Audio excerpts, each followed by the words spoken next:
Cerita yang mereka berikan di animenya memang sudah sejalan dengan apa yang ada di cerita di manganya. Meskipun saya tidak tahu nih jika di light novelnya seperti apa. Tapi menurut teman-teman yang sudah baca novelnya sih nggak ada masalah juga sama ceritanya. Karena masih di sekitaran labirin dan rencana si Michio yang sudah mulai beranjak menuju labirin selanjutnya untuk meningkatkan kekuatan tempur mereka juga. Tentu kita akan bisa melihat anggota baru atau budak baru nantinya yang akan dibeli sama si Michio. Sama tentang pembahasan anime, dan sekarang saya akan membahas anime Isekai Mekyu de Harumo episode 6 dan 7 yang akan saya satukan menjadi satu dalam video ini. Tentu seperti yang sudah kita tahu bahwa keadaan dalam anime ini tidak terlepas dari adegan intimnya, namun tidak separah seperti di episode sebelumnya. Jika dilihat dari 2 episode ini ya, memang ada sih adegan untuk gerakan intimnya, namun tidak sejelas yang lalu-lalu di mana mereka hanya menunjukkan bagian dadanya aja atau bagian atasnya saja biar tidak terlalu parah juga kan. Walau teman-teman penonton juga ada yang bilang kalau ini tuh ceritanya kelihatan monoton gitu, yang memang benar begitu, emang ceritanya dari awal tuh memang seperti itu.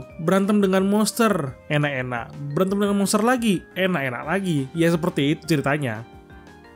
Di episode 6 kita bisa melihat keadaan Michio dan Roxane yang sudah masuk ke dalam ruangan bos dan sudah memulai melawan bos dengan kekuatan mereka. Dimana Roxane itu sebenarnya sudah semangat banget kan untuk bertarung melawan monster yang cukup kuat. Ditambah lagi keadaan Michio yang cukup penasaran dengan bos dalam labirin itu seperti apa. Saya kira juga bosnya akan berbeda dengan monster di lantainya, seperti dungeon dari seri-seri sebelah. Namun ternyata bosnya sama aja seperti monster lain, dimana bosnya itu adalah monster pohon juga, namun dengan darah dan pertahanan yang lebih tinggi dari yang biasanya.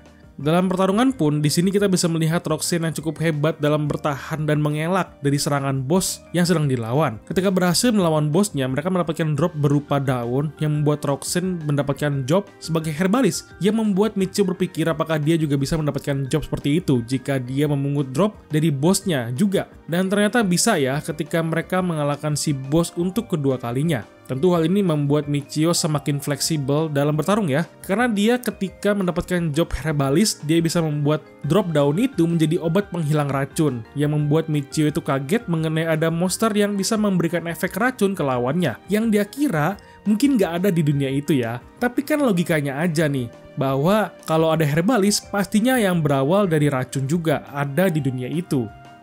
Setelahnya baru deh Michio mulai membeli obat yang ada di guild petualang dengan fungsi untuk membantu mereka dalam bertarung nantinya. Dalam transaksi ini, Michio tidak mendapatkan diskon seperti dia berbelanja di tempat merchant atau penginapan. Karena kan memang itu tuh guild petualang. Dan resepsionis itu, jobnya kan bukan merchant, melainkan hanya pembantu dalam guild saja. Makanya dia nggak bisa mendapatkan efek diskon 30%-nya gitu. Setelahnya, Michio langsung saja menuju lantai 2 dalam labirin, di mana mereka menemukan monster baru yaitu Green Caterpillar, atau bisa dibilang ulat daun versi gedenya kan, yang bisa memakai sihir juga. Dan lucunya tuh ya, ini monster bisa lari kayak hewan lucu gitu kan. Walau sayangnya dia cuma monster aja tuh di sini. Tapi ya agak imut aja gitu kan. Jadi keinget Pokemon gitu ya ketika saya melihat monster ulatnya ini. Tapi bisa dilihat ketika di lantai 2 ini memang monster yang mulai muncul itu memiliki level yang berbeda, dan tentu jadi ada 2 monster yang muncul secara bersamaan. Karena kan dari awalnya cuma 1 dan nantinya akan bertambah seiring naik ke lantai selanjutnya, yang memang sudah jadi hal alami jika di dungeon atau di labirin di sini. Ketika Michio sudah mulai berjalan pulang dari labirin, mereka menemukan seorang laki-laki yang mencurigakan yang sedang meratapi rumah budak, tempat Roxane dulu tinggal. Setelah dicek, laki-laki itu adalah bandit yang memang kelihatannya ingin menjarah rumah budak itu. Langsung saja, setelah itu Michio memberikan informasi itu kepada si merchant budak dan dianggap tenang oleh si merchant. Namun setelah diberitahu bahwa mereka itu adalah bandit, baru deh si merchant langsung sadar bahwa ini masih ada kaitannya dengan si Michio. Karena para bandit itu datang karena ingin menyelamatkan kawannya yang pernah dijual oleh Michio, sekalian menjarah tempat itu juga kan. Dalam pembicaraan ini memang bisa terlihat kalau Roxane sangat ingin membantu tempat tinggalnya dulu, dan dituruti oleh si Michio dengan menawarkan jasanya ke si merchant untuk membantu melindungi tempat itu dari jarahan para bandit. Dan baru deh di malam hari atau subuhnya, Michio langsung dibangunkan dengan hangatnya lidah si Roxane dan mulai menuju tempat merchant budak untuk melindungi mereka. Dan itu aja untuk episode ke-6. Berlanjut ke episode 7, di sini Michio langsung saja sedang menjalankan misinya untuk melindungi rumah budak dengan melawan bandit yang sedang ingin kabur. Namun rencana Michio ini ingin menggunakan sihir agar dia bisa mendapatkan job penyihir gitu kan. Makanya saat melawan satu bandit ini, dia mencoba untuk menggunakan sihirnya yang menguras darah musuh bersama dengan darahnya si Michio juga. Namun hal ini cukup sadis ya, karena si banditnya yang masih berlevel rendah langsung saja pecah badannya seperti bom diledakan di badannya gitu kan. Cukup sadis memang, cuman karena inilah si Michio jadi bisa mendapatkan kekuatan sihir tambahan beserta job sebagai penyihir juga. Memang pada saat menggunakannya dia hampir ketahuan oleh si merchant, namun diasumsikan oleh si merchant bahwa si bandit itu menggunakan bola bunuh diri yang memang cukup berbahaya jika terkena dengan serangannya yang cukup destruktif. Akibat menggunakan sihir terlalu berlebihan, Michio langsung saja kelelahan parah dan langsung menuju labirin untuk bisa mengalahkan monster dan mendapatkan mana dan HP-nya kembali dengan menyerap kekuatan monster yang sudah pernah dia kalahkan. Tentu di sini pun kita akhirnya bisa melihat keadaan Michio yang langsung mencoba mantra sihirnya yang memiliki 4 elemen sekaligus. Dari tanah, air, angin, dan api. Udah kayak avatar aja ya. Namun memang hal ini akan sangat berguna bagi pertarungan dan survival kelompok Michio jika sedang berada di luar kota atau sedang berkemah di hutan.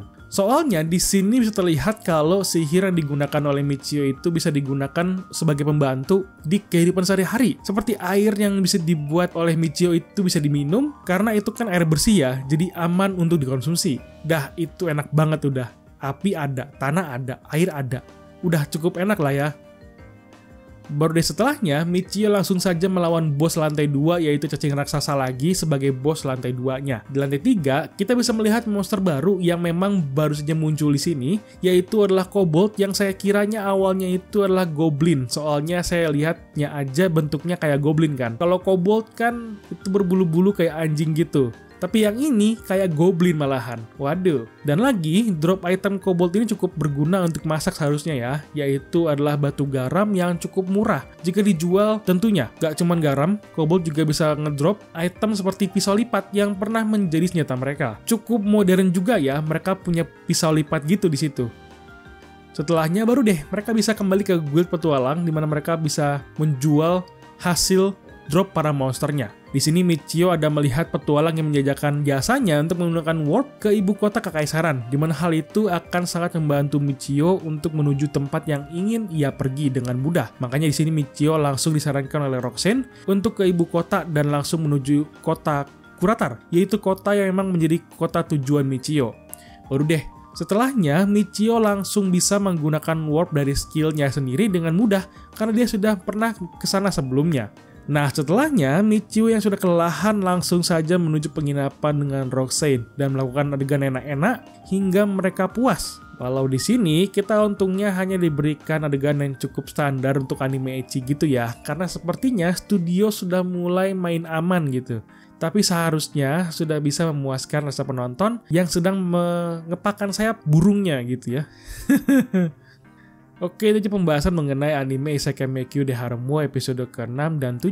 Jika kamu suka dengan bahasannya, silahkan di like videonya dan subscribe channelnya. Lalu akan mendapat kalian mengenai episode kali ini. Sampai ketemu di video lainnya. Thank you for watching and bye-bye.